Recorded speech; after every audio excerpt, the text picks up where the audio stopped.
మంచిది దేవుని బిడ్డలారా, మరి ఈ సమయంలో దేవుని యొక్క వర్తమానం మనము వినడానికి సిద్ధంగా ఉన్నాం కనుక చిన్న మాట ప్రార్థన చేసుకొని దేవుని వాక్యాన్ని మనం ధ్యానం చేసుకుందాం. అందరూ కూడా కళ్ళు ఉంచుకొని తల ఉంచండి. చిన్న మాట ప్రార్థన చేసుకొని మన జీవితాల్లో మన హృదయాలను ప్రభువుకు సమర్పించుకొని ప్రభు మనతో మాట్లాడినట్టుగా మనము సిద్ధపరచుకున్నాం. కృపా కనికరం కలిగిన మా ప్రభువా, మీకు వందనాలు చెల్లిస్తున్నాం. గత వారం అంతా కాపాడి మరొక వారం మాకు అనుగ్రహించి ఈ వారం కూడా మీ స్వరము వినడానికి, నీ వాక్యము ధ్యానించడానికి మీరు ఇచ్చిన కృప కొరకై మీకు వందనాలు స్తోత్రాలు చెల్లిస్తున్నాం. మీ దాసులుగా మీ సన్నిధిలో నిలబడి నీ వాక్యాన్ని ఆయన బోధిస్తుండగా మాతో మీరు మాట్లాడి బలపరచమని సహాయం చేయమని యేసు నామమున ప్రార్థించి అడిగి వేడుకుంటున్నాము తండ్రి, ఆమేన్. ఓకే, మంచిది దేవుని బిడ్డలారా. మరి గత కొన్ని వారాలుగా మనము 7 అంశాలు ధ్యానం చేసుకున్నాం. ఈ సంవత్సరంలో మనం ప్రకటించిన 7 ప్రకటనలు, 7 డిక్లరేషన్స్, మనము మన సంఘములో ప్రకటించిన 7 ప్రకటనలు మనము ధ్యానం చేసుకున్నాం. పోయిన వారము ఏ అంశం మీద ధ్యానం చేసుకున్నాం? పోయిన వారం ఏ అంశం మీద మనం వాక్యం ధ్యానం చేసుకున్నాం? చెప్పండి. చివరిది ఏంటిది? మిరాకల్స్. ఓకే, అద్భుతాలు. దేవుడు అద్భుతాలు చేయగలడు అని అద్భుతాల గురించి మనము ధ్యానం చేసుకున్నాం. అయితే ఈ దినము దేవుని సన్నిధిలో ఒక ప్రత్యేకమైనటువంటి అంశము, ఆ అంశాలను ముగిసాయి కనుక ఇది ఒక ప్రత్యేకమైన అంశమును నేను ప్రభు సన్నిధిలో ప్రార్థన పూర్వకంగా సిద్ధపడొచ్చాను. సో దాని గురించి నేను క్లుప్తంగా మీతో మాట్లాడతాను. ఎందుకంటే మనము ఆదివారం ఆరాధనను కొంచెం ముందుకు జరుపుకున్నాము. ప్రతిసారి 10:30 అంటే 11 స్టార్ట్ అవుతుంది, కానీ మనం 10 గంటలకు ఎండాకాలము కారణం చేత 10 గంటలకే ఆరాధన మనము ప్రారంభించుకొని 12:30 వరకు ముగించుకుందామని ఆలోచన. కానీ ఈరోజు ఇంకా అప్పటికి కొంత లేట్ అయింది. సాధ్యమైనంత త్వరగా మనము ముగించుకుందాం. ఓకే, ఇది మీ అందరికీ కూడా గమనికగా తీసుకోవాల్సిన మనం చేస్తున్నాం.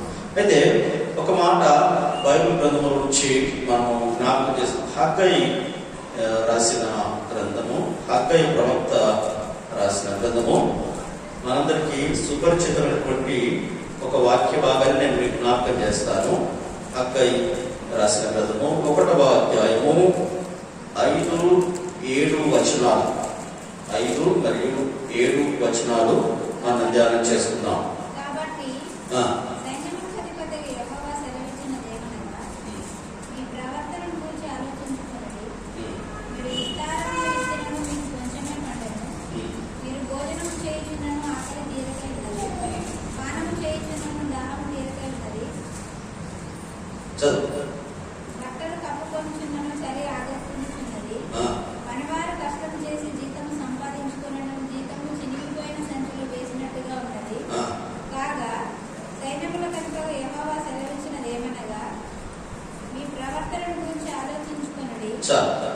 ఇక్కడ 5వ వచనము మరియు 7వ వచనము రెండు కూడా సైన్యములకు అధిపతి యెహోవా సెలవిచ్చినది ఏమనగా, మీ ప్రవర్తనను గూర్చి ఆలోచించుకొనుడి.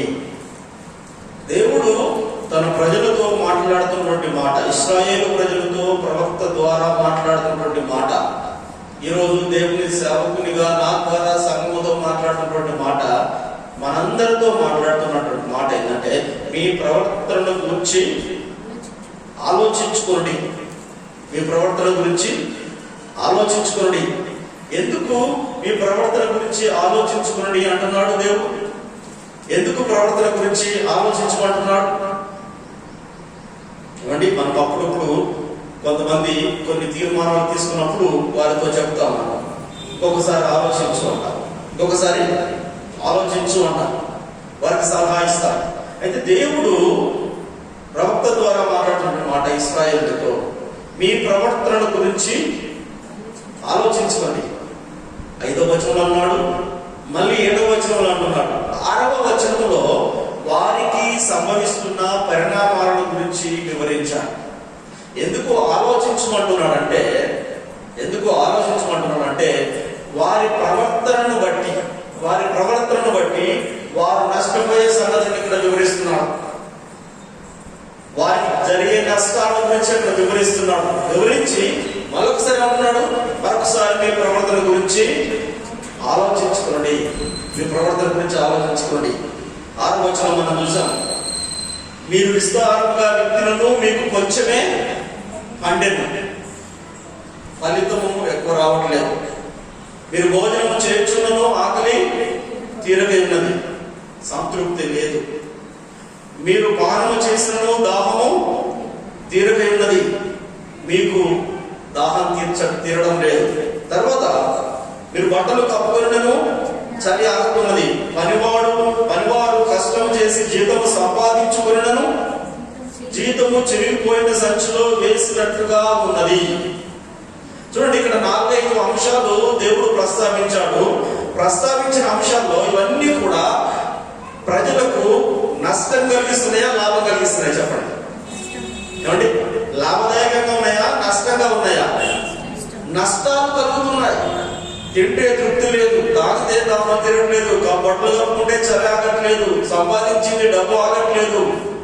ఏమండి, పంట వేస్తే పంట ఫలితం రావట్లేదు. ఇవన్నీ కూడా నష్టాలు. ఇశ్రాయేలు ప్రజలు నష్టపోతున్నారు, ఇశ్రాయేలు ప్రజలు నష్టాల గుండా వెళ్తున్నారు. అందుకే దేవుడు అంటున్నాడు, ఒకసారి మీ ప్రవర్తన గురించి చెప్పండి, ఆలోచించుకోండి. There is something wrong. ఎక్కడో ఒక లోపము ఉన్నది, ఎక్కడో పొరపాటు జరుగుతుంది. ఒకసారి ఆలోచించుకోండి. వ్యాపారం చేస్తున్నప్పుడు, లేదా వ్యవసాయం చేస్తున్నప్పుడు, పని చేస్తున్నప్పుడు, మాటికి అన్ని రంగాలలో, అన్ని దారులలో నష్టం కలిగినప్పుడు వారు ఒకసారి ఏం చేస్తారంటే పునఃపరిశీలన చేస్తారు. మళ్ళీ ఆలోచిస్తే ఎక్కడ పొరపాటు జరిగింది, ఎక్కడ తప్పు జరిగిందని పరిశీలించి ఆ సమస్యను పరిష్కరించడానికి ప్రయత్నం చేస్తారు. దేవుడు అంటున్నాడు, మీకు అన్ని రకాలుగా నష్టం జరుగుతుంది, అయినా ప్రజలు సరిగా గుర్తించట్లేదు. అందుకే దేవుడే మళ్ళీ జ్ఞాపకం చేస్తున్నాడు, ఒకసారి మీ ప్రవర్తనను గురించి చెప్పండి. ఏం చేయాలంటే ఆలోచించుకోండి. మీ ప్రవర్తన గురించి ఆలోచించుకోండి. మీకు అర్థం కావట్లేదు, అందుకే నేను చెప్తున్నాను అంటున్నాడు దేవుడు. ఒకసారి ఆలోచన, 1-2 సార్లు చెప్తున్నాడు. మీ ఒకవేళ అంటారేమో, ఎందుకయ్యా మేము ఎందుకు ఆలోచించాలంటే కారణాలు చెప్తున్నాడు. ఇక్కడ మీరు నష్టపోతున్నారు కనుక ఆలోచించండి. మీ ప్రవర్తన గురించి ఆలోచించండి. ఆ వచనం తర్వాత చదివితే, ఇక్కడ ఈ అధ్యాయం అంతా చదివితే మనకు అర్థమవుతుందంటే, వారు కేవలం ఎవరి గురించి ఆలోచిస్తారు. 1వ అధ్యాయంలో 2వ వచనం చూడండి. 1వ అధ్యాయంలోనే అదే అధ్యాయంలో 2వ వచనం చూడండి. సమయం ఇంకా రాలేదు, యెహోవా మందిరము కట్టించుటకు సమయం ఇంకా రాలేదని ఈ జనులు చెప్పుచున్నారే. కరెక్ట్. ఇక్కడ టాపిక్ ఏంటంటే, దేవుని మందిరమును గురించి మీరు ఆలోచించడం లేదు. దేవుని యొక్క మందిరం గురించి ఆలోచించడము లేదు. దేవుని యొక్క పని గురించి ఆలోచించడము లేదు.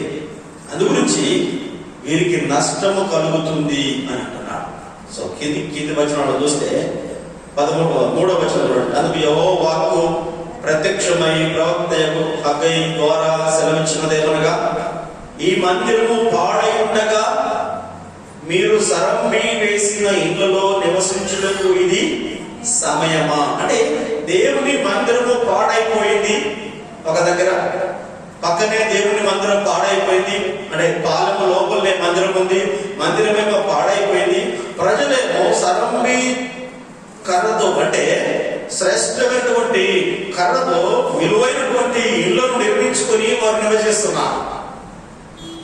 అప్పుడు దేవుడు ప్రవక్త ద్వారా మాట్లాడుతున్నాడు, నా మందిరమేమో శిథిలమైన స్థితిలో ఉంది, మీరేమో విలువైనటువంటి శ్రేష్టమైన ఇళ్లను కట్టుకొని మీరు ఇళ్లలో నివసిస్తున్నారు.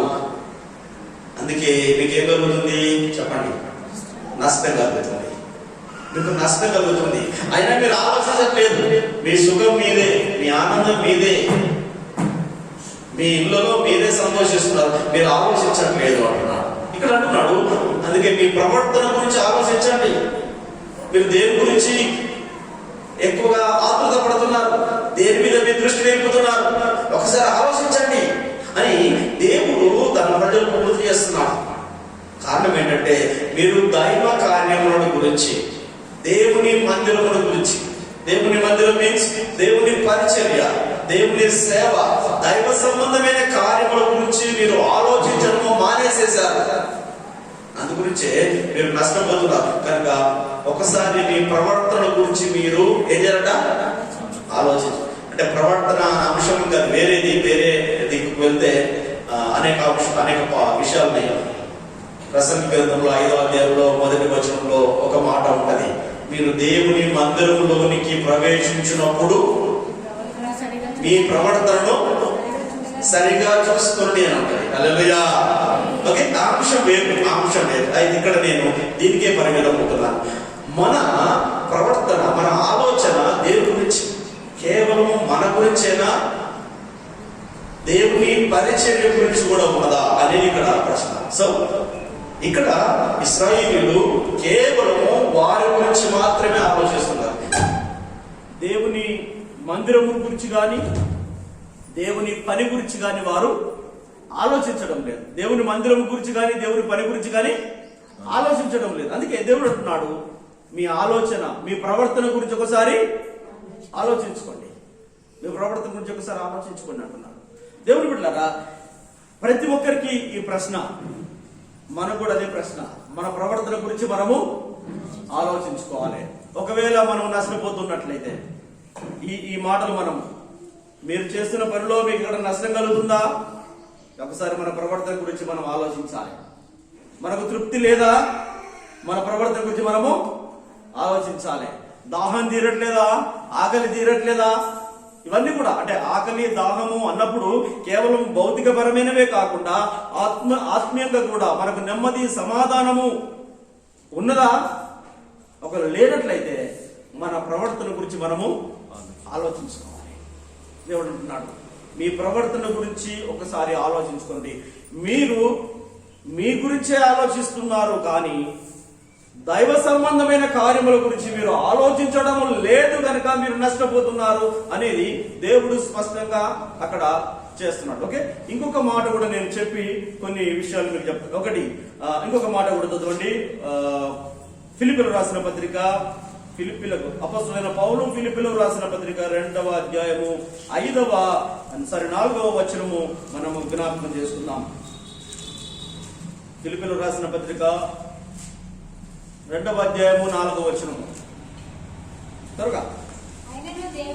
ఆయనను దేవుడు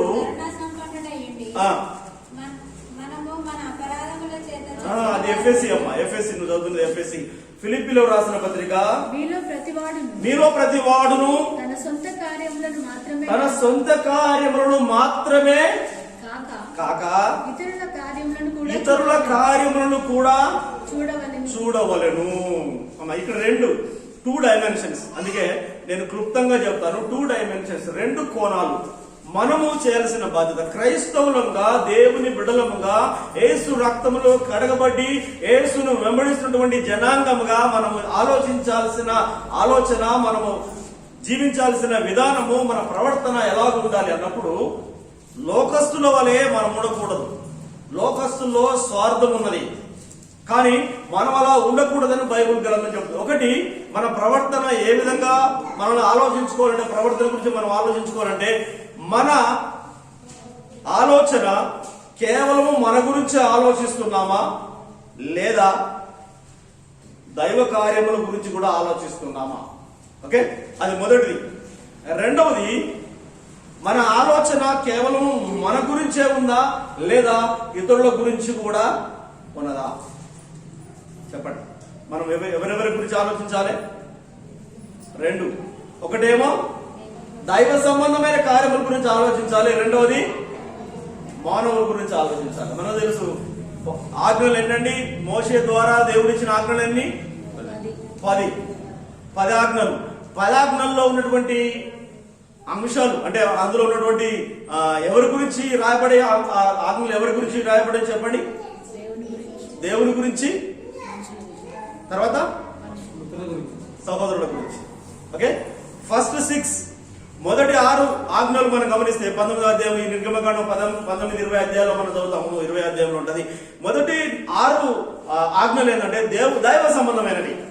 ఓకే, పరిశుద్ధ దినమును ఆచరించాలి, ఇతరులను విగ్రహారాధన చేయకూడదు, దైవ దూషణ చేయకూడదు. ఇవన్నీ కూడా దైవ సంబంధమైన దేవునికి సంబంధించినటువంటి 6 ఆజ్ఞలు ఉంటాయి. తర్వాత మానవునికి సంబంధించినటువంటివి 4 ఆజ్ఞలు ఉంటాయి. If I'm right. ఆ 4 ఏంటంటే నీ పొరుగు వారి మీద అబద్ధ సాక్ష్యం చెప్పకూడదు, వ్యభిచారించకూడదు, దొంగతనం చేయకూడదు. ఇవన్నీ ఎవరికి సంబంధించినవి? మనిషికి సంబంధించినవి. అవేమో దేవునికి మనిషికి సంబంధించినవి. ఆ రెండు భాగాలుగా ఆ 10 ఆజ్ఞలు విభజించి దేవుడు మనకి ఇచ్చాడు. యేసు ప్రభు దగ్గరికి వచ్చేసరికి యేసు ప్రభు దాన్ని సమరైజ్ చేసి కుదించి 2 ఆజ్ఞలు చేశాడు. ఒకటేంటిది? నీ పూర్ణ హృదయముతో, నీ పూర్ణ బలముతో, నీ పూర్ణాత్మతో నీ దేవుడనే యెహోవాను ప్రేమించవలను అన్నది. So love your God with all your heart and mind and strength. అది మొదటిది. ఆ 6ను ఒకటి చేశాడు. రెండవ భాగం 4ను ఇంకొకటి చేశాడు. నిన్ను వలె నీ పొరుగు వారిని ప్రేమించుము. This is all about the commandments, 10 commandments. ఆయన సమరైజ్ చేసి కుదించి 2 ఆజ్ఞలు. ఒకటేమో నీ దేవుణ్ణి ఆరాధించు, రెండవది ప్రేమించు, రెండవది నీ సహోదరుణ్ణి ప్రేమించు. ఇప్పుడు నేను మాట్లాడుతున్న డైమెన్షన్ కోణాలు కూడా అవే. ప్రేమించమంటే అర్థమేంటి? ప్రేమించడం అంటే అర్థమేంటి చెప్పండి. మన సహోదరుని మనం ప్రేమించాలంటే ఏం చేయాలి? We have to think about him. మనం ఆయన గురించి ఏం చేయాలి? ఆలోచించాలి. ఏ విషయంలో, ఏ సందర్భంలో, ఏ సమయంలో నా సహోదరుడికి నా ప్రేమ అవసరమో. ప్రేమించడం అంటే ఐ లవ్ యూ అనే మాటలతో చెప్పేందుకు. ప్రేమ దేనితో ఉండాలి? క్రియలతో కూడినదై ఉండాలి. ప్రేమ క్రియలతో కూడినదై ఉండాలి. అది నిజమైన ప్రేమ. దేవుడు లోకమును ఎంతో ప్రేమించెను అని ఉంది. అకందిగా చెప్పాడా? ప్రజలారా నేను మిమ్మల్ని ప్రేమిస్తున్నానని. దేవుడు పరలోకం నుంచి యెహోవా దేవుడు, తండ్రి అయిన దేవుడు, నేను మిమ్మల్ని అందరినీ ప్రేమిస్తున్నాను, మీరు సంతోషంగా ఉండని పరలోకం నుంచి మాట మాత్రమే చెప్పాడా? చెప్పండి. ఏం చేశాడు మరి? తన కుమారుడైన యేసు క్రీస్తును త్యాగం చేశాడు. ఇక్కడికి వచ్చిన తర్వాత యేసు క్రీస్తు కూడా తన ప్రాణాన్ని త్యాగం చేశాడు. తండ్రి అయిన దేవుడు తన కుమారుని సాక్రిఫైస్ చేశాడు. ప్రభు అయిన యేసు క్రీస్తు తన లైఫ్ ను సాక్రిఫైస్ చేశాడు. తన ప్రేమను క్రియల్లో చూపించాడు. హల్లెలూయా. కనుక దేవుని బిడ్డలారా, మానవులకు వచ్చేసరికి, మనుషులకు వచ్చేసరికి, పొరుగు వారి దగ్గరకు వచ్చేసరికి మనల్ని మనం ఎలా ప్రేమించుకుంటున్నామో వారిని ఎలా ప్రేమించాలి అని మనము చదువుకుంటున్నాం. దేవుని దగ్గరకు వచ్చేసరికి మన పూర్ణ బలముతో, పూర్ణ ఆత్మతో, పూర్ణ శక్తితో మనం దేవుణ్ణి ప్రేమించాలి. దేవుణ్ణి ప్రేమించడం అంటే చెప్పండి ఏంటి? దైవ సంబంధమైనటువంటి అన్ని కోణాలను మనం ఆలోచించాలి. దేవుని ప్రేమిస్తున్నామంటే దేవుని సేవను ప్రేమించాలి. దైవ సంబంధమైన కార్యం అన్నిటి మీద మన దృష్టి నిలపాలి. హల్లెలూయా. అందుకే ఇక్కడ హబక్కూకు అంటున్నాడు, మీరు మీ గురించే ఆలోచిస్తున్నారు, దేవుని మందిరం గురించి ఆలోచించట్లేదు. అంటే దేవుని సేవ గురించి ఆలోచించట్లేదు, దేవుని పరిచర్య గురించి ఆలోచించట్లేదు. మనం పోయిన వారంలో, అంతకుముందు వారంలో చెప్పుకున్నాం, ఆత్మల రక్షణ గురించి ఆలోచించడం లేదు. ఆత్మల రక్షణ అంటే ఏంటిది? మళ్ళా దేవుని పరిచర్య సంబంధించింది. ఓకే, అంటే మన ఆలోచన విన్నింగ్ సోల్స్. అంతకుముందు వారంలో చెప్పాను నేను, విన్నింగ్ సోల్స్. ఆత్మల రక్షణ కొరకు ఆలోచించట్లేదు. ఆత్మల రక్షణ కొరకు కావలసినటువంటి మరి సదుపాయాలు, కావలసినటువంటి వనరుల గురించి మనం ఆలోచించడం లేదు. అర్థమైందా? So it is God's dimension. ఇది దైవ సంబంధమైన కోణం, ఇదేమో మానవ సంబంధమైన కోణం. ఈ 2 కోణాలు. అందుకే మీరు మీ ప్రవర్తన గురించి ఆలోచించుకోండి. ఒకసారి ఆలోచించుకోండి. What you are doing, what you are thinking about yourself. స్వార్థము కలిగి నేను నాది, నేను నాది అనే స్వార్థముతో మనం జీవిస్తున్నామా? నేను బాగుంటే చాలు, నేను బాగుంటే చాలు, నా కుటుంబం బాగుంటే చాలు అనే స్వార్థముతో మనం జీవిస్తున్నామా? ఒకవేళ అలా ఉంటే నీ ప్రవర్తన గురించి ఆలోచించు. ఎందుకంటే that is not a Christian life style. అది క్రైస్తవ జీవన విధానము కాదు. స్వార్థం అనేది మనకి ఏ కోశానో ఎక్కడో కొంత ఉంటే ఉండొచ్చు, కానీ మనము స్వార్థపరులంగా ఉండడానికి వీలు లేదు. There is no place for selfishness. స్వార్థ జీవితానికి, స్వార్థ స్వభావానికి క్రైస్తవ విశ్వాసి జీవితంలో స్థానము లేదు. అలా స్వార్థము దేవుల్లో ఉంటే యేసుక్రీస్తు లోకానికి వచ్చేవాడు కాదు. అలా స్వార్థం యేసుక్రీస్తులో ఉంటే తన ప్రాణం మన కొరకు ఇచ్చేవాడు కాదు. మనము రక్షించబడి ఉండేవారము కాదు. So from the beginning, from the God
రక్షించుకొన గోరువాడు దాన్ని పోగొట్టుకొను అంటున్నాడు. అదేనా? అంతే కదా. తన ప్రాణమును రక్షించుకొన గోరువాడు దాన్ని పోగొట్టుకున్నాడు. ఇప్పుడు మనం ఇంకోసారి ఆలోచించాలి. తర్వాత తన డబ్బును బాగా కాపాడుకుందాం అనుకున్న వాడు కూడా ఏం చేస్తాడట? పోగొట్టుకుంటాడు. 26వ వచనం ఏమంటున్నాడు? 26వ వచనం కూడా ఒక మనుషుడు లోకమంతా సంపాదించుకొని తన ప్రాణమును, ప్రాణం అంటే ఆత్మ, తన ఆత్మను పోగొట్టుకుంటే నరకంలో లేదా నశించిపోతే ప్రయోజనం ఏంటి? లోకమంతటిని సంపాదించుకున్నాడు, డబ్బంతా సంపాదించుకున్నాడు, ఆస్తంతా సంపాదించుకున్నాడు. ఇంతకుముందు ఫూలిష్ మ్యాన్ లాగానే నా ప్రాణము తినుము త్రాగము సుఖించుమనే వ్యక్తి అది ఇది ఒకటే. Similar passages. అంటే అతనికి వేరే ఆలోచన లేదు, దేవుని గురించిన ఆలోచన లేదు, ఇతరుల గురించిన ఆలోచన లేదు, సంఘం గురించిన పరిచయం గురించిన ఆలోచన లేదు. ఎప్పుడు సంపాదనే, ఎప్పుడు ఏంటి చెప్పండి, ఏం చేయాలి? ఎప్పుడు సంపాదనే, ఎప్పుడు సంపాదనే. దేవుడు అంటున్నాడు ఇక్కడ, నువ్వు లోకమంతా సంపాదించుకున్నావు, ఆస్తంతా సంపాదించుకున్నావు, బిల్డింగ్లను సంపాదించుకున్నావు, స్థలాలను సంపాదించుకున్నావు, కానీ చివరికి నీ ప్రాణము పోతే ఏం ప్రయోజనం? నీ ప్రాణాన్ని కూడా కాపాడుకునే పని చేయాలి. హల్లెలూయా. మనం సంపాదించుకోవాలి, మన ప్రాణాన్ని కూడా మనం ఏం చేయాలి? కాపాడుకోవాలి. కాపాడుకోవాలంటే దేవుడు అంటున్నాడు, నీ ప్రవర్తన గురించి ఆలోచించు, పరిచర్య గురించి ఆలోచించు, ప్రజల గురించి ఆలోచించు, నీ గురించి ఆలోచించు. Maybe 3 dimensions we can say. 3 dimensions, 3 కోణాలు. ఒకటి మన గురించి ఆలోచించుకోవాలి. There is no doubt about it. అంటే మనం ఆలోచించుకోకూడదు అని చెప్పట్లేదు బైబిల్. మన గురించి ఆలోచించుకోవాలి, దేవుని గురించి ఆలోచించాలి, తర్వాత ప్రజల గురించి ఆలోచించాలి. 3 కోణాల్లో మనం ఆలోచించాలి. కేవలము నేను నాది, నేను నాది అనేది స్వార్థము. ఆ స్వార్థానికి బైబిల్లో స్థానము లేదు. అలాంటి వారి ప్రవర్తనను ఆలోచించుకోవాలి అని ప్రభు చెప్తున్నాడు. చూడండి ఇంకొక మాట కూడా, కొరింథీయులకు రాసిన పత్రిక, అపోస్తలుడైన పౌలు కొరింథీయులకు రాసిన మొదటి పత్రిక 10వ అధ్యాయము 24వ వచనము మనము చదువుదాం. అపోస్తలుడైన పౌలు కొరింథీయులకు రాసిన మొదటి పత్రిక 10వ అధ్యాయం 24వ వచనములో, ఎవడునో తన కొరకే కాదు ఎదుటి వాని కొరకు మేలు చేయ, చెప్పండి చెప్పండి, ఏం చేయాలట? చూచుకొనవలను. ఎవడును తన కొరకే కాదు ఎదుటి వారి కొరకు మేలు చేయ చూసుకోవాలి. ఎప్పుడు నాది నేది, నా కుటుంబము నాది నాది అనుకుంటా ఎదుటి వారికి కూడా మేలు చేయడానికి ఏం చేయాలి? మనం చాలాసార్లు స్వార్థపరులు ఏం చేస్తారంటే, ఎవరెక్కడైనా పోని, ఎవరికి ఏమైనా కానీ నేను బాగుండాలి అంటే ఎదుటి వారికి మేలు చేయాల్సిన బదులు అవసరమైతే కీడు కూడా చేసే పరిస్థితులు ఏర్పడతాయి. కానీ క్రైస్తవులుగా, దేవుని బిడ్డలుగా మనము ఎవడును తన కొరకే కాదు కానీ ఇతరులకు కూడా మేలు చేయ చూడాలి. దేవునికి స్తోత్రం. హల్లెలూయా. కనుక దేవుని బిడ్డలు, మన ప్రవర్తన గురించి మనము ఆలోచించుకోవాలి. మనం నష్టపోకుండా ఉండాలంటే మన ప్రవర్తన గురించి మనము ఆలోచించుకోవాలి. మన ఆలోచన స్వార్థపూరితంగా ఉందా, లేదా దేవుడి గురించి మరియు ఇతరుల గురించి ఆలోచిస్తున్నామా అని మనం ఆలోచించాలి. చూడండి, కొన్ని నిస్వార్థంగా ఆలోచించినటువంటి వారు కొంతమందిని నేను మీకు లిస్ట్ అవుట్ చేశాను. 2-3 విషయాలు మీకు చెప్పి ముందుకు వెళ్తాను. చూడండి, ఇక్కడ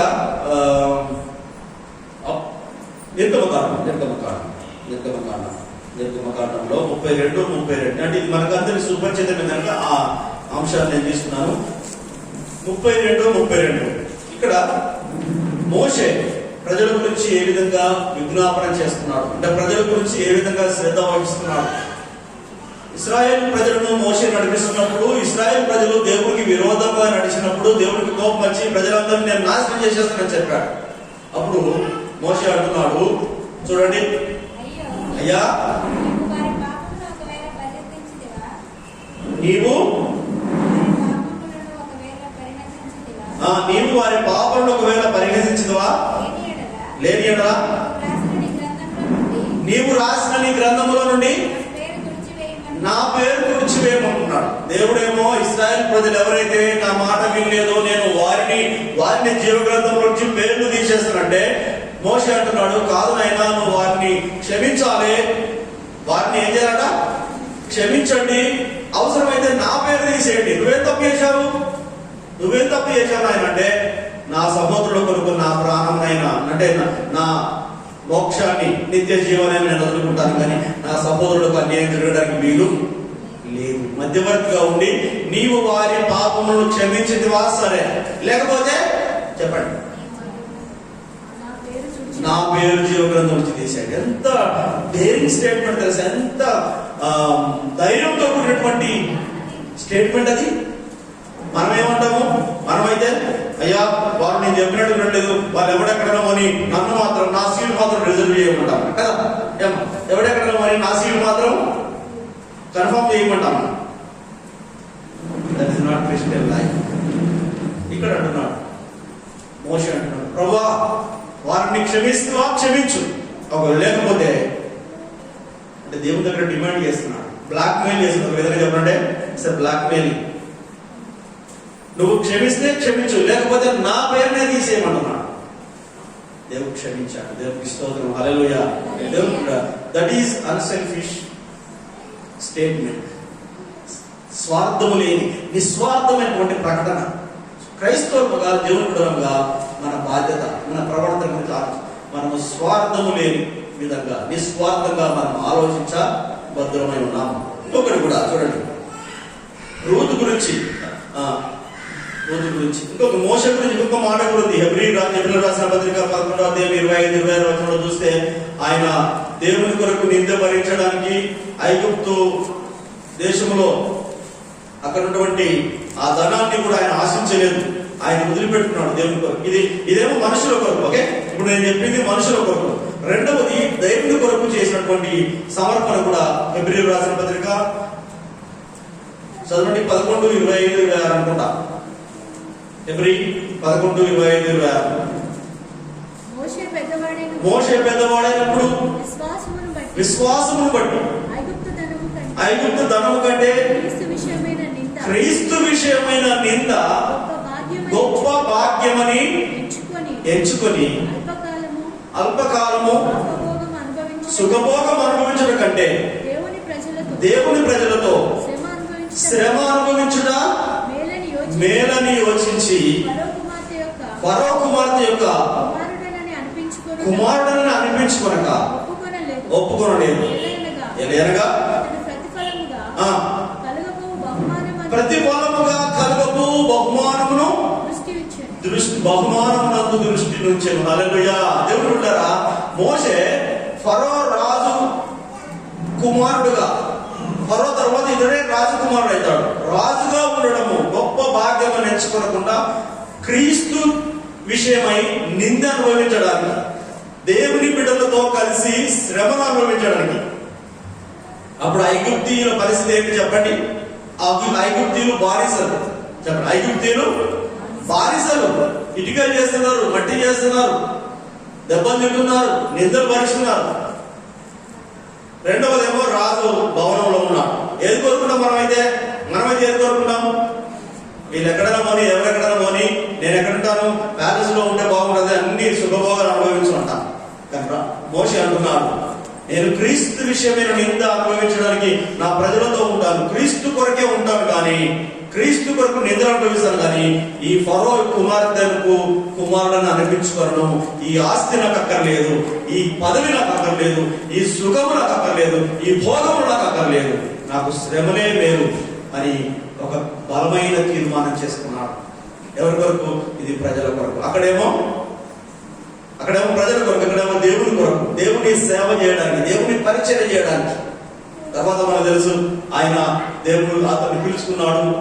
40 సంవత్సరాల తర్వాత అరణ్యంలో పిలిచాడు, అతడు సేవ చేశాడు. ఆ విషయం మనకు తెలుసు. కనుక దేవుని బిడ్డలారా, ఇక్కడ మనం ఆలోచన మానవ గురించి ఆలోచించాలి, తర్వాత దేవుని పరిచయం గురించి కూడా ఆలోచించవద్దమై ఉన్నాము. Okay, right. ఇంకో మాట, రూతు గురించి మనకు తెలుసు. రూతు కూడా నిస్వార్థంగా ఆలోచించింది. 2వ అధ్యాయము 11-12 వచనాల్లో, రూతు గ్రంథము 2వ అధ్యాయం 11-12 అధ్యాయాల్లో మనకు తెలుసు రూతు యొక్క జీవితము. తన భర్త చనిపోయిన తర్వాత నాయోమి నయోమి కుమారుడిద్దరు చనిపోయిన తర్వాత ఇద్దరు కూతురు కోడలతో చెప్పింది, అమ్మా ఇంకా నాకు కుమారుడు పుట్టరు, నా వయసు అయిపోయింది కనుక మీరు వెళ్ళిపోయి మీరు వేరే ఇళ్ళకి వెళ్ళిపోయి మీ పెళ్లిళ్ళు చేసుకోండి అని చెప్పినప్పుడు ఒక కోడలేమో ముద్దు పెట్టేసి వెళ్ళిపోయింది, ఒక కోడలు ముద్దు పెట్టేసి వెళ్ళిపోయింది. కానీ రెండో కోడలు రూతు ఏం చేసింది? నా వెంబడి రావద్దనియు నన్ను విడిచిపెట్టమనియు నన్ను బ్రతిమాలుకొనవద్దు, నీవు వెళ్ళి చోటికి నేను వచ్చేదను, నీవు నివసించు చోటనే నేను నివసించేదను, నీ జనమే నా జనము, నీ దేవుడే నా దేవుడు. హల్లెలూయా. అంత తీర్మానంతో ఎవరైతే దేవుని యొక్క ఆమె వాస్తవానికి దేవుని బిడ్డలు కాదు, అన్యురాలే వారు, కానీ దేవుని గురించి తెలుసుకున్నది నవమి ద్వారా. ఈ రోజుల్లో అత్తలను కోడలను ఏ విధంగా చూస్తున్నారు, కోడలను అత్తలు ఏ విధంగా చూస్తున్నారు మీకు సీరియల్లో చూస్తే అర్థమైపోతుంది కదా. ఎక్కడ అర్థమవుతుంది? ఇళ్లలో కాకుండా సీరియళ్లలో స్పష్టంగా అర్థమవుతుంది. అయితే ఇక్కడ నవోమి పరిస్థితి తీవ్రంగా ఉంది. రూత్ అన్నది ఏమంటుంది?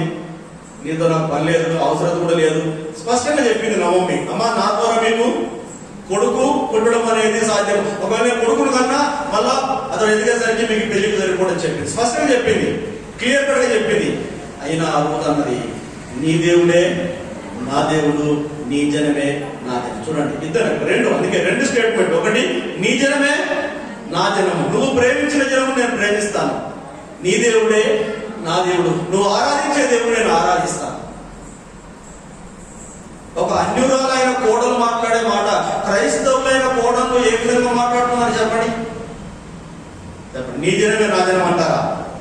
మీ వాళ్ళు వేరు మా వాళ్ళు వేరు అంట కదా. ఎంతమంది కోడళ్ళు వాళ్ళ తల్లి తరఫున వచ్చిన వారిని, వారి తరఫున వచ్చిన వారిని మంచిగా చూసుకొని, ఏంది అబ్బాయి తరఫున వచ్చిన వారిని మంచిగా చూడలేదు, మంచిగా పట్టించుకోలేదని ఎన్ని కంప్లైంట్ వస్తున్నాయి మనకు. చూస్తారు కదా మీరు సీరియల్లో చూస్తారు కదా. కానీ క్రైస్తవ కుటుంబం అది కాదు, క్రైస్తవ కోడలు అలా ఉండకూడదు. ఏంటి? నీ జనమే నా జనము, నీ దేవుడే నా దేవుడు. దేవుడు బిడ్డారా, మన ఆలోచన విధానం మారాలి. నేను నాది. అప్పటికి రూతుకు అసలు వివాహం అయిందనే ఆలోచన కూడా, నాకు పెళ్ళైంది, నాకు భర్త దొరుకుతాడు అని అతను ఆమె జీవితం మీద, దాంపత్య జీవితం మీద ఆమెకు అలాంటి స్వార్థం లేదు. అవునా కదా? అలా స్వార్థం ఉంటే వెళ్ళిపోయి ఇంకో కోడలాగా పిన్ని చేసుకునేది. కానీ ఆమెకు స్వార్థం లేకుండా నిస్వార్థంగా, నా అత్త ఒంటరిగా ఉన్నది, మామ కూడా చనిపోయాడుగా, అత్త ఒంటరిగా ఉంది, ముసలావిని నేను ఎలా వదిలిపెట్టాలి అని వెళ్ళిపోయింది. దేవుడు ఆమెను ఆశీర్వదించలేదా? ఆశీర్వదించాడు. బోయేజును మంచి భర్తనిచ్చాడు. జీనియాలజీ వంశావళిలో రూతు పేరు వచ్చేసింది. హల్లెలూయా. దావీదు, యెషయి వీళ్ళందరూ కూడా ఈ వంశంలో నుంచే వచ్చారు. యేసు క్రీస్తు పుట్టిన వంశావళిలో రూతు పేరుంది. ఎంత ఆశీర్వాదం, ఎంత దీవెన. ఆమె నిస్వార్థంగా ఆలోచించింది. దేవుడు ఆమెను హెచ్చించాడు. హల్లెలూయా. హెచ్చించాడు. దేవుడు బిడ్డలారా, మనము ఆలోచిస్తే మన గురించి మాత్రమే కాకుండా దేవుని గురించి, ప్రజల గురించి ఆలోచించినప్పుడు దేవుడు మనల్ని ఆశీర్వదిస్తాడు, మనల్ని దీవిస్తాడు. మోషే ఏం చేశాడు? ప్రజల గురించి ఆలోచించాడు, దేవుని గురించి ఆలోచించాడు. మోషే గొప్ప నాయకుడు అయ్యాడు. హల్లెలూయా. క్రైస్తవులుగా, దేవుని బిడ్డలుగా మన ఆలోచన విధానం మారాలి. మన ప్రవర్తన మనం ఏం చేయాలి? మరొకసారి ఆలోచించుకోవాలి. Are we the right track? నిజమైన సరైన దాంట్లో ఉన్నామా లేదా అని మనం పరీక్షించుకోవాలి. Okay right. ఇంకొక మాట కూడా చెప్పి నేను ఎస్తేరు గురించి మనం ఆలోచిద్దాం. ఎస్తేరు 4వ అధ్యాయం 16వ వచనం మనకు తెలుసు. ఎస్తేరు రాణి అయింది, దీనస్థితిలోంచి రాణి అయింది. రాణి అయిన తర్వాత హామాను పన్నాగం చేత యూదులందరినీ చంపాలని ప్రయత్నం చేసినప్పుడు మొర్దెకై వెళ్ళి ఎస్తేరు దగ్గరికి వెళ్ళి అన్నాడు, అమ్మా మరి బయట ఈ విధంగా ప్రకటన వెళ్ళిపోయింది, యూదులందరినీ చంపాలనుకుంటున్నారు, మరి నీ పరిస్థితి ఏంటి? నిన్ను దేవుడు ఈ స్థితిలో ఉంచింది దాని కొరకేనేమో, కనుక నువ్వు రాజు దగ్గరికి వెళ్ళి చెప్పుకున్నప్పుడు ఎస్తేరు తన ప్రజలందరికీ ప్రకటించి ఆమె ఉపవాసం ఉండి 3 రోజులు నేను ఉపవాసం ఉంటాను, తర్వాత రాజు దగ్గరికి వెళ్తాను. నేను ఒకవేళ చనిపోయినా, చెప్పండి, 4:16 నుంచి చదువుతూ మనకు 4:16 ఏముంది చూడండి. 4:16 కనబడిన యూదులందరినీ సమాజ మందిరమునకు సమకూర్చి నా నిమిత్తము ఉపవాసం ఉండి 3 దినములు అన్నపానములు చేయకుండుడి. నేను నా పనికత్తెలను కూడా ఉపవాసం ఉండును. ప్రవేశించుట న్యాయ వ్యతిరేక్తంగా ఉన్నను. నేను రాజునొద్దకు ప్రవేశించదు. నేను నశించినా నశించదను. అంటే అనుమతి లేకుండా రాజు దగ్గరికి వెళ్ళడానికి లేదు. పిలువకుండా, పిలుపు రాకుండా, ఒకవేళ ఆయనకి ఇష్టమైతే ఆహ్వానిస్తాడు, ఒకవేళ డిస్టర్బెన్స్ అనుకుంటే ఆమెను చంపడానికి కూడా వెనుకాడు. అందుకంటే ఒకవేళ నశించినా నశించింది, కానీ నా ప్రజల కొరకు నేను ఈ త్యాగం చేస్తున్నాను, ఈ తీర్మానం చేసుకుంటున్నాను, కనుక మీరు వెళ్ళి ప్రార్థన చేయండి అని చెప్పింది. చివరికి దేవుని కృప వలన దేవుడు అతన్ని ఆమెను గణపరిచాడు. రాజు ఆహ్వానించాడు, తనకు దండమిచ్చాడు. తర్వాత ఇశ్రాయేలు ప్రజలందరినీ కూడా, యూదులందరినీ కూడా ఆయన ఏం చేసింది? కాపాడగలిగింది. తన ప్రార్థన ద్వారా, తన తీర్మానం ద్వారా, ప్రవర్తన ద్వారా. కనుక దేవుడు మన ద్వారా మనకు నష్టము కలిగినా పర్వాలేదు, కానీ ఇతరులకు మేలు కలగాలి అనేది క్రైస్తవ జీవితం. ఎవడెక్కడైనా పోని నేను బాగుండాలనేది లోకరీతి ప్రవర్తన. కానీ మన క్రైస్తవులు కనుక ఒకవేళ మనకు నష్టం అనిపించినా కనిపించినా మనము ఇతరుల క్షేమము, దేవుని పరిచర్య, అభివృద్ధికి పాటుపడే విధంగా మనం ప్రవర్తించాలి. అది దేవుని వాక్యము సెలవిస్తుంది. ఓకే, సో ఇది స్వార్థము లేకుండా నిస్వార్థంగా ఉన్నటువంటి త్యాగాల గురించి మనము తెలుసుకున్నాం. నేను ఇంకొక 2 వచనాలు నేను మీకు జ్ఞాపకం చేస్తాను. అందరి క్షేమము కోరేటువంటి పరిస్థితి, అందరి క్షేమం. కొరింథీయులకు రాసిన పత్రిక ఇంతకుముందే 1 కొరింథీ 10:33 చదివాము. ఇంతకుముందు మనము 10:33 ఒకసారి చదవండి. 24 చదివాము మనము, 10:33 ఒకసారి చదవండి. అందరి క్షేమము.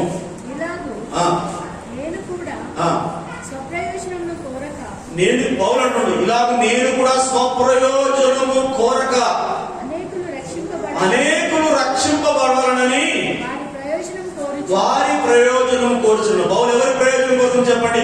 నా ప్రయోజనం కోరకుండా, స్వప్రయోజనం కోరకుండా, నేను మాత్రమే బాగుంటే చాలు అని అనకుండా అనేకుల రక్షణ కొరకు, అనేకుల ప్రయోజనం కొరకు నేను పాటుపడుతున్నాను అంటున్నాడు. That is the Christian mentality and life style. క్రైస్తవుల యొక్క జీవన విధానము, ఆలోచన విధానం అలా ఉండాలి. అనేకుల మేలు కొరకు, అనేకుల రక్షణ కొరకు మనము పాటుపడాలి. హల్లెలూయా. రైట్. తర్వాత కొరింథీయులకు రాసిన 2వ పత్రిక 8:9. కొరింథీయులకు రాసిన 2వ పత్రిక 8:9. మీరు మన ప్రభువైన యేసుక్రీస్తు కృపను ఎరుగుదురు కదా. ఆయన ధనవంతుడై ఉండియు మీరు తన దారిద్ర్యం వలన ధనవంతులగుటకు మీ నిమిత్తము అతడు దరిద్రుడాయను. క్రీస్తు ధనవంతుడై ఉండి, ఏమంటమ్మా, క్రీస్తు ధనవంతుడై ఉండి. ఫిలిప్పీయులకు రాసిన 2వ పత్రిక 1 నుంచి మీరు 10 వచనం 11 వచనం చదువుతారు. అర్థమవుతుంది ఆయన ఏ స్థితిలో నుంచి ఏ స్థితిలోకి వచ్చాడు అక్కడ స్పష్టంగా రాయబడింది. ఆయన ధనవంతుడై ఉండి మనము దరిద్రులుగా ఉన్నప్పుడు మనము ధనవంతులు కావడానికి ఆయన దరిద్రుడయ్యాడు. నిస్వార్థమైనటువంటి త్యాగం. కనుక దేవుడు బిడ్డలారా, అందుకే క్రీస్తు యేసు కలిగిన మనస్సు, ఫిలిప్పీ 2:5 ఉంది. క్రీస్తు యేసు కలిగిన ఈ మనస్సును మీరును కలిగి ఉండే మనస్సు, త్యాగం చేసే మనసు. ఏ మనసు? స్వార్థం లేని మనస్సు. ఏ మనసు? ఇతరుల గురించి ఆలోచించే మనస్సు. ఏ మనసు? దేవుని చిత్తముల గురించి ఆలోచించే మనస్సు. ప్రార్థన చేస్తున్నప్పుడు, గెత్సెమనే తోటలో ప్రార్థన చేస్తున్నప్పుడు ఏమని చెప్పాడు? అయ్యా, ఈ గిన్నెను నా ఎదుట నుండి తొలగించు, అయినను నీ చిత్తమే సిద్ధించును గాక. నాకు కష్టంగా ఉంది, అయినా పర్వాలేదు, నీ చిత్తాన్ని నేను లోపడతాను అన్నాడు. దేవుని బిడ్డలారా, యేసుక్రీస్తు మనకు మాదిరి ఉంచిపాడు. పౌలు మనకు మాదిరి ఉంచిపాడు. అనేక మంది భక్తులు మనకు మాదిరిగా ముందు ఉన్నారు. మనం కూడా ఏం చేయాలి? మన ప్రవర్తనను ఒకసారి పరిశీలించుకోవాలి. 2, ఒకటేంటిది? ఎవరి గురించి ఆలోచించాలి? ఎవరి గురించి ఆలోచించుకోవాలి? దేవుని గురించి, దేవుని పరిచర్య గురించి ఆలోచించాలి. సహోదరుల గురించి, వారి యొక్క అవసరతలకు అక్కరల గురించి మనం ఆలోచించాలి. దేవుని గురించి, దేవుని పరిచర్య గురించి మనము ఆలోచించాలి. ఏం చెప్పండి? మన గురించి ఆలోచించడం తగ్గించి కొంతైనా దేవుని గురించి, దేవుని పరిచర్య గురించి ఆలోచించాలి. పరిచర్యలో ఏం అవసరతలు ఉన్నాయి, మందిరానికి ఏం అవసరతలు ఉన్నాయి, ఎప్పుడన్నా ఆలోచించామా? డోర్ మ్యాట్ కానుండి చర్చికి సంబంధించినవి ఏవైనా పాస్టర్ గారే ఆలోచించాలి. కానీ విశ్వాసులు ఎప్పుడైనా ఆలోచించారా? అరే, ఈ డోర్కు ఇప్పటి వరకు పెయింట్ వేయలేదు, ఎందుకు పెయింట్ వేయలేదు అని ఎవరైనా అడిగారా? సున్నమే లేదు ఎందుకు ఎవరైనా అడిగారా? మనకు సంబంధం లేదు. అది పాస్టర్ గారు చూసుకుంటారు. కనీసం బూజు పట్టింది చర్చికి, బూజను దులుపుదామా అని ఆలోచించేవారు ఉన్నారా? అది కూడా పాస్టర్ గారు చూసుకుంటారు. What are we doing? మనమేం చేస్తున్నాం? మన బాధ్యత ఏంటి? దేవుని సేవకు ఏమైనా సమర్పించుకుంటున్నామా? ఇంతకుముందు చెప్పాను, మన దేవుని సేవకు ఏం చేయాలి? మనం మన సమయాన్ని సమర్పించుకోవాలి, మన బలాన్ని సమర్పించుకోవాలి, మన ధనాన్ని కూడా సమర్పించుకోవాలి. త్యాగపూరితంగా అహరోను ఉన్నాడు. అహరోను సేవలో నాకు సహకరిస్తున్నాడు. తనకు నేను జీతం ఇవ్వట్లేదు, ఉద్యోగం చేసుకుంటున్నాడు, సేవ చేస్తున్నాడు, ఇక్కడ ఆరాధనకు వస్తున్నాడు, సాయంత్రం అక్కడ ఆరాధన నడిపిస్తున్నాడు. తర్వాత అతడు తన జీవితంలో నుంచి రెగ్యులర్ గా దశభాగం ఇస్తున్నాడు. ఎవరు ఇచ్చినా ఇవ్వకపోయినా అతడు తన జీవితంలోంచి దశభాగం సేవకు ఇస్తున్నాడు. 2 ఆరాధనలో ఆయనకు బాధ్యత ఉంది. ఒక్కొక్కసారి నేను పని కుదరకపోతే, ఆరోగ్యం బాగలేకపోతే అక్కడికి సాయంత్రం వెళ్ళను, కానీ ఆయన సాయంత్రం అక్కడ ఉండాల్సిందే. మనం చెప్పేది అర్థమవుతుందా మీకు? సాయంత్రం అక్కడ ఉండాల్సిందే. 2 ఆరాధనలు నడిపిస్తున్నాను అంటే మనం దేవుని పరిచయం గురించి ఆలోచించాలి, దేవుని సేవ గురించి మనం ఆలోచించాలి. నేను అంతకుముందు 1 నెల క్రితము మన సంఘానికి ఒక కీబోర్డ్ కావాలి, మీరు సమర్పించుకోండి, ఎవరైనా 500, 1000 ఎంతైనా ఆలోచించి ఇవ్వండి, ఒక కీబోర్డ్ కొనుక్కుందాం మంచిది అని అన్నాను. ఆ 5-6 వేలు ఆల్రెడీ ఉన్నాయి, 25,000 మనకు కావాలి, సమర్పించుకోండి అని చెప్పారు. ఇంతవరకు ఎవరైనా సమర్పించుకున్నారు? ఒక్క వ్యక్తి, యశోదమ్మ కవర్ మీద చూశాను, 1000 రూపాయలు కీబోర్డ్ కొరకు రాసి ఇచ్చింది. ఇంతవరకు ఒక్కరు కూడా ₹1 కీబోర్డ్కి ఇవ్వలేదు. ఎందుకు? నాకు సంబంధం లేదు. సంఘము, పరిచర్య, వస్తువులు ఇవన్నీ కూడా పాస్టర్ గారు చూసుకోవాలి, నాకు సంబంధం లేదు.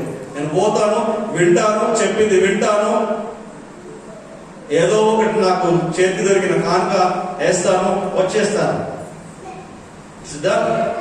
నా బాధ్యత ఏం లేదు అనేటువంటి విశ్వాసం ఉంటే ఆశీర్వాదం ఎలా వస్తుంది చెప్పండి? ఆశీర్వాదం దేవుడు ఏమంటున్నాడు? అందుకే మీ ప్రవర్తన గురించి ఆలోచించుకోండి. ఒకసారి మీ గురించి మీరే ఆలోచించుకుంటున్నారు, మీ ఆస్తి కొరకే, మీ సంపాదన కొరకే, మీ ఇంటి కొరకే. కానీ నా ఇంటి కొరకు ఎవరు ఆలోచిస్తున్నారని దేవుడు అడుగుతున్నాడు. నీ సమాధానం ఏంటి? దేవుని ఇల్లు కొరకు నా ఇల్లు అమ్ముకున్నాను నేను ఇంతకుముందు మీకు సాక్షి చెప్పాను. దేవుని ఇల్లు కొరకు నందమూనగర్లో సంఘము మధ్యలో ఆగిపోతే నా హోమ్ టౌన్ లో నాకు పర్సనల్ గా ఉన్నటువంటి ఒక ఫ్లాట్ ను అంటే చీప్ గా అమ్మేసేసి వచ్చేసి మందిరం కంప్లీట్ చేశాను. ఇప్పుడు అది 20 లక్షలు కలుగుతుంది. అప్పుడు 2 లక్షలకి అమ్మేసేసాను 10 సంవత్సరాల క్రితం. ఇప్పుడు 20 లక్షలు ఉంది. అక్కడ గవర్నమెంట్ జూనియర్ కాలేజ్ పక్కనే ఉంది, మెయిన్ రోడ్ ఉంది. ఇప్పుడు ఉంది. అప్పుడు 2 లక్షలకే 1,80,000కే అమ్మేసేసాను, వచ్చి మందిరం కంప్లీట్ చేశాను నందమూనగర్. ఏం చేస్తున్నాం దేవుని కొరకు? దేవుని సేవ గురించి ఏం ఆలోచిస్తున్నాం? నన్ను దేవుడు ఆశీర్వదించట్లేదు, నేను దేవుడు దీవించట్లేదు, నా ఉద్యోగం అభివృద్ధిలో ఎలా ఉంటది, ఎలా ఆశీర్వదిస్తాడు? నువ్వేం చేసినావని ఏదో వచ్చి విని వెళ్ళిపోవడం. ఎంతమంది దశభాగాలు ఇస్తున్నారు మన సంఘంలో?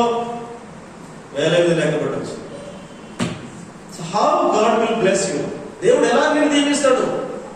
దేవుడి దగ్గర నుంచి ఆశీర్వాదం ఎలా ఆడుతావు నువ్వు? మనం అంటాం కదా, ఏ ముఖం పెట్టుకుని అడుగుతాను అంటాం కదా, మనం అంటాం ఏ ముఖం పెట్టుకుని అడుగుతాం అంట కదా, దేవుడు కూడా అంటున్నాడు ఏ ముఖం పెట్టుకుని అడుగుతాం అంటాడు. మనకు ముఖం ఉన్నారుగా, ఉందా మరి ముఖం మనకు? దేవుడు పెట్టారా? ఏదో నా కొరకు, నా భక్తుల కొరకు నేను మాట చెప్పట్లేదు. మీకు తెలుసు, మీరు బాగుండాలి, మీరు ఆశీర్వదించబడాలి, మీరు దీవించబడాలి అంటే దేవుని పరిచర్య కొరకు, దేవుని సేవ కొరకు, పేదవారి కొరకు, అవసరతలు ఉన్న వారి కొరకు, ఇద్దరి గురించి ఆలోచించాలి. హల్లెలూయా. దేవుని సేవ గురించి ఆలోచిస్తున్నాను, విశ్వాసుల కొరకు కాదు, పేద సేవకుల కొరకు కూడా ఆలోచిస్తాను. నేను అవసరమైతే ఈరోజు నేను గ్రూప్ లో పంపిస్తాను. సుమారుగా 20 మందికి, పోయినసారి కూడా చెప్పాను, 20 మంది సేవకులకు 25 కిలోల రైస్ బ్యాగ్ తీసుకొచ్చి పోయిన నెలలో ఒక్కొక్కరికి రైస్ బ్యాగ్ ఇచ్చేసాను. నేను మన చర్చ్ గ్రూప్ లో ఆ ఫోటోలు షేర్ చేస్తే అవసరమైతే. అంటే నా గురించి ఆలోచించుకోవడం లేదు, దేవుని సేవ గురించి ఆలోచిస్తున్నాను, దేవుని ప్రజల గురించి, దేవుని అవసరం ఉన్న దేవుని సేవకుల గురించి ఆలోచిస్తున్నాను. మీరు ఎందుకు ఆలోచించకూడదు? మీకు మనసు లేదా? మనం ఏమంటాం, నువ్వు మనిషివి కాదా అంటాం. నేనంటే మీరు ఊరుకోరు. మనసు లేదా, నువ్వు మనిషివి కాదా అని తిడతాం కదా ఎవరికైనా. మరి మీకు మనసు లేదా? మీరు మనిషి లేదా? మీకు మనసు లేదా? ఏ మనసు? క్రీస్తు యేసు కలిగిన మనసు లేదా అంటున్నాను. మీకు మనసు ఉంది ఏదో ఒకటి, కానీ ఏ మనసు ఉండాలి? క్రీస్తు యేసు కలిగిన ఆ మనస్సును మనం కలిగి ఉంటే ఇవన్నీ ఆలోచిస్తాం. ఓకే, ప్రార్థన చేసుకుందాం. మన ప్రవర్తన గురించి ఆలోచన. Let us think about ourselves. మన ప్రవర్తన ఎలా ఉంది? దేవుని బిడ్డలారా, మనం ఎందుకు ఆశీర్వదించబడట్లేదు? ఎందుకు దీవించబడట్లేదు? ఎందుకు నష్టపోతున్నాం? ఎందుకు కష్టపడుతున్నాం? ఏంటి ప్రాబ్లం? ఎక్కడుంది? సమస్య ఎక్కడుంది? దాని గురించి మనం ఆలోచిస్తున్నాం. నిర్లక్ష్యంగా ఉన్నామా? స్వార్థపూరితంగా ఉన్నామా? అశ్రద్ధగా ఉన్నామా? ఒకసారి మనం ఆలోచించుకోవాలి. మనం ఆలోచించుకోవాలి. నిస్వార్థంగా, నిర్లక్ష్యంగా మనం ఉంటే దేవుని ఆశీర్వాదం రాదు. అశ్రద్ధగా ఉంటే దేవుని ఆశీర్వాదం రాదు. దేవుని గురించి, దేవుని సేవల గురించి ఎప్పుడైనా ఆలోచించావా? ఎప్పుడైనా ఆలోచించు. నీ ప్రవర్తనను సరి చేసుకో, నీ ఆలోచన విధానమును సరి చేసుకో. అప్పుడు దేవుడు నిన్ను ఆశీర్వదిస్తాడు. తన ఆకాశపు వాక్యలను విప్పడానికి ఆయన సిద్ధంగా ఉన్నాడు. కానీ నువ్వు నీ గుప్పిలు విప్పట్లేదు. నువ్వు గుప్పిలే విప్పకుండా ఆయన ఆకాశపు వాక్యలను విప్పమని ఎలా అడగలవు? ముందు మనం గుప్పిని విప్పితే ఆయన ఆకాశపు వాక్యలను విప్పుతాడు. ముందు మన మనస్సును విప్పితే ఆయన కూడా తన మనస్సును విప్పుతాడు. దేవుని గురించి ఆలోచించండి. దేవుని పరిచర్య గురించి ఆలోచించుదాం. పేదవారి కొరకు, అవసరతలో అక్కర్లో ఉన్న వారి కొరకు, అనారోగ్యం ఉన్న వారి కొరకు మనం ఆలోచించుదాం. మన గురించి కూడా మనం ఆలోచించుదాం. 3 డైమెన్షన్, 3 కోణాల్లో మనం ఆలోచించాలి.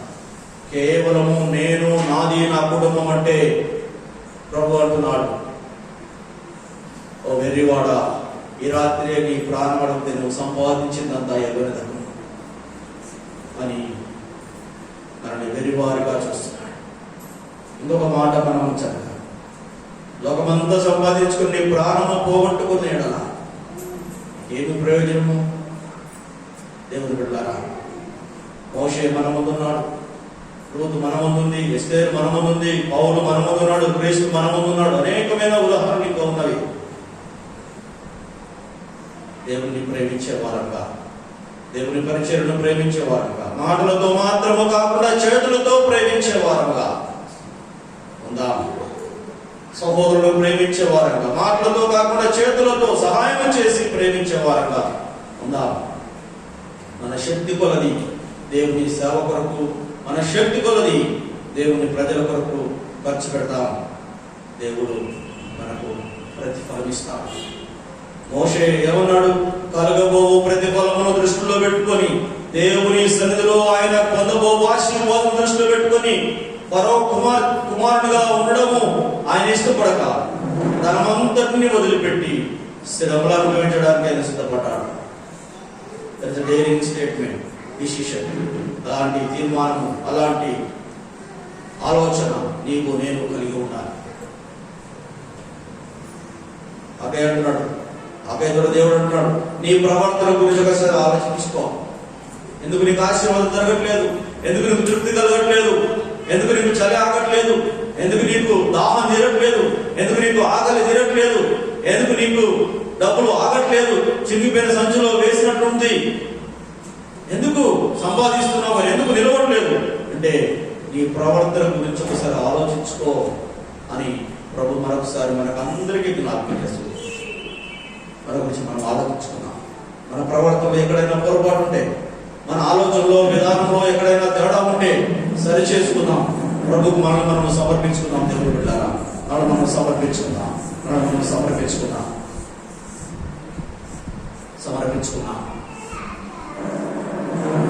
కృప కలిగిన మా తండ్రి, కృప కలిగిన మా దేవానికి స్తోత్రాలు చెల్లిస్తున్నాం. ఈ మధ్యాహ్నకాల సమయంలో నిబుడలుగా మీ సన్నిధిలో చేరి మీ నామాన్ని స్తుతించి గణపరచడానికి, నీ వాక్యాన్ని ధ్యానించడానికి మీరు చూపిన కృపకై వందనాలు చెల్లిస్తున్నాం. మా ప్రవర్తన గురించి మేము ఆలోచించుకోవాలని మరొకసారి మీరు మా జ్ఞాపకం చేసినందుకు నీకు వందనాలు. స్వార్థపరము కాకుండా నిన్ను గురించి, పరిచర్య గురించి, సహోదరుల గురించి ఆలోచించే మనస్సు, క్రీస్తు యేసు కలిగిన నిస్వార్థమైన మనస్సును మాకందరికీ నేను దయచేయమని పెట్టుకుంటున్నాను. నీ ద్వారా ఆశీర్వదించే జనాంగంగా నేను ఉండకు సహాయం చేయండి. మమ్మల్ని అందరినీ కృపకు అప్పగించుకుంటున్నాం. వాక్యం ప్రతి బిడ్డ హృదయంలో ఫలింపజేసి దీవించుమని యేసు క్రీస్తు నామమున ప్రార్థించి అడిగి పెట్టుకుంటున్నాము తండ్రి. ఆమేన్, ఆమేన్, ఆమేన్. స్తోత్రం. సోదరము మరి లేచిబడి కానుకలు చిన్న పాట పాడుతుండగా కానుకలు సమర్పించుదాం. సో నూతనంగా ఒక ఫ్యామిలీ వచ్చారు. Brother, can you introduce yourself? మీ పేరు? Peter. Sister Jyothi. Peter, Jyothi sister ఇద్దరు నూతనంగా వచ్చారు. Welcome you. So maybe you can meet us later. Okay. So పాట పాడుతుండగా కానుకలు సమర్పించుదాం. ప్రభుకు ఇవ్వాల్సిన దశమ భాగములు, ప్రతిష్ట తరపులు, ప్రత్యేక కానుకలు ప్రభుకు అర్పించుదాం. 1 లేదా 2 చరణాలు పాడి